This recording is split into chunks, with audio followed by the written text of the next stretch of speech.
وقال الله في موضع آخر ولا تهنوا ولا تحزنوا وأنتم الأعلون إن كنتم مؤمنين صدق الله العظيم. مقتل کی طرف آ جاتے ہیں اے موت تیرے لب چوم کے ہم، مقتل کی طرف آ جاتے ہیں اے موت تیرے لب چوم کے ہم، لے جام شہادت پیتے ہیں ساقی کی ادا پہ جھوم کے ہم شمع یقی کے پروانے شعلوں سے محبت کرتے ہیں، ہم شمع یقی کے پروانے شعلوں سے محبت کرتے ہیں، اے زیست ہماری راہوں سے ہٹ ہم موت کی عزت کرتے ہیں.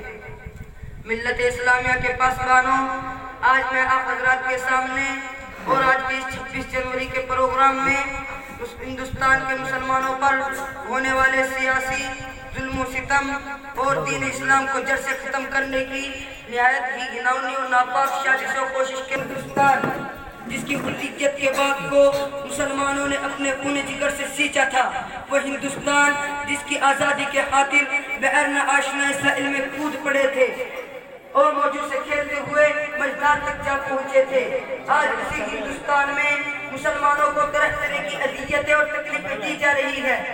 آج اسی ہندوستان میں مسلمانوں کو ستایا جا رہا ہے. اس میں کوئی شک نہیں کہ دنیا میں حق اور باطل کا تصادم روز ازلی سے جاری ہے. ظالم و جابر، طاقتور کمزور مظلوم کی کہانیاں نہایت قدیم ہے. ہر انسانیت پر کئی بار بجلیاں گری ہیں، باغ آدم میں کی آندیاں آئی ہیں، وحشت و بربریت نے بارہا انسانیت کا منہ نوچا ہے اور حیوانیت کا ننگا ناچ کیا ہے.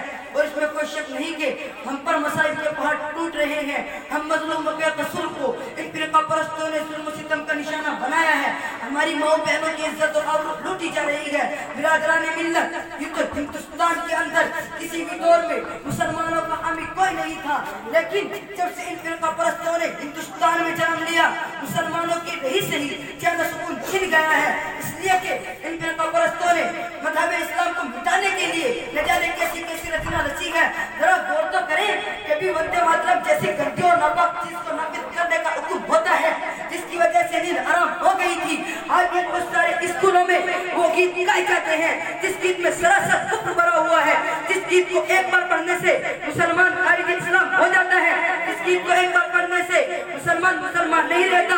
آج وہی گیت ہندوستان کے مدارس و مکاتب میں پڑھنے کے لیے بچوں کو مجبور کیا جا رہا ہے. ہندوستان کے مدارسوں کو دہشت گردی کا اڈا قرار دیا جا رہا ہے اور یہ الزام لگایا جا رہا ہے کہ جتنے بھی فسادات ہو رہے ہیں ان کے پیشوا لیڈر مولوی ہیں، اس لیے پہلے ان کو ختم کر دیا جائے. اور اس کی آسان صورت نکالی گئی کہ ہم مسلمان اور مدارس و مکاتب اور مساجد کو ختم کر دیا جائے. لیکن شاید ان کو معلوم نہیں کہ مسلمان کی جب تک سانس چلتی رہے گی اس وقت تک دین اسلام مدارس و مکاتب اور مساجد پر کسی بھی طرح کی آنچ نہیں آنے دیں گے. ہم تمہاری دھمکیوں سے خوف کھا سکتے نہیں، ہم تمہاری دھمکیوں سے خوف کھا سکتے نہیں، ظلم کے آگے سر اپنا جھکا سکتے نہیں. اور ہے یہی تاریخ اپنی، ہے یہی اپنا فلسفہ، ہے یہی تاریخ اپنی، ہے یہی اپنا فلسفہ. ہم زمانے میں دبانے سے بڑھتے ہیں صدا. عزیزان گرامی، اگر وطن ہماری جان مانگے تو جان دیں گے، اگر وطن ہمارا مال مانگے تو مال دیں گے، اگر وطن ہماری اولاد مانگے تو اولاد دیں گے، اگر وطن ہمارا تن من دھن مانگے تو سب کچھ دیں گے. لیکن یہ نہیں ہو سکتا کہ مسلمان نبی کریم صلی اللہ علیہ وسلم کی جو جلال دے، مسلمان آخرت کو چھوڑ کر دنیا کو ترجیح دے. آپ حضرات کو تاریخ یاد ہوگی کہ جب انگریزوں کی ظلم و زیادتی حد سے آگے بڑھی اور انہوں نے اسلامی قلعے کو مسمار کر کر اس پر تسلیتی عقیدے کی بنیاد رکھنا چاہا تھا، تو سب سے پہلے شاہ عبد العزیز صاحب علیہ الرحمہ میدان جہاد میں بیٹھ چکے اور خود پڑے اور افضل الجہاد کلمۃ حق عند سلطان جاری کے جذبہ بے قرار سے سرشار ہو کر ہندوستان کے دارالحرب ہونے کا فتویٰ دیا اور اس بات کا یہ کر لیا تھا کہ غلامی کی زنجیر کے ٹکڑے ٹکڑے کر کر ہم دم لیں گے، جس کے نتیجے میں مسلمانوں کو مصائب و مشکلات کے نہ جانے کن کن مراحل دشوار گزر گھاٹی اور وادیوں سے گزرنا پڑا. کسی شاعر نے کہا ٹل نہ سکتے تھے اگر جنگ میں اڑ جاتے تھے، ٹل نہ سکتے تھے اگر جنگ میں اڑ جاتے تھے، پاؤں شیروں کے بھی میدان سے اکھڑ جاتے تھے. مجھ سے شرکش ہوا کوئی تو بگڑ جاتے تھے، مجھ سے شرکش ہوا کوئی تو بگڑ جاتے تھے، کیا چیز ہے ہم تو توپ سے بھی لڑ جاتے تھے.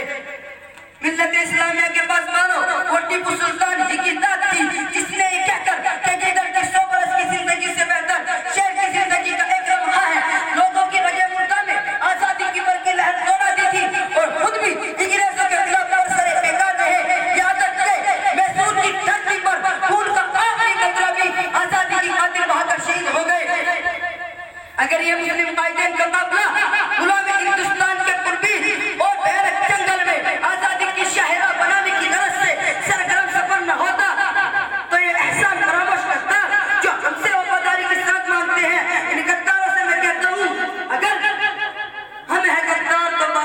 اوقات تم بھی نہیں، ہم ہیں غدار تو پابند اوقات تم بھی نہیں، اپنی کثرت پہ نہیں اتراؤ خدا تم بھی نہیں۔ واخر دعوانا الحمدللہ۔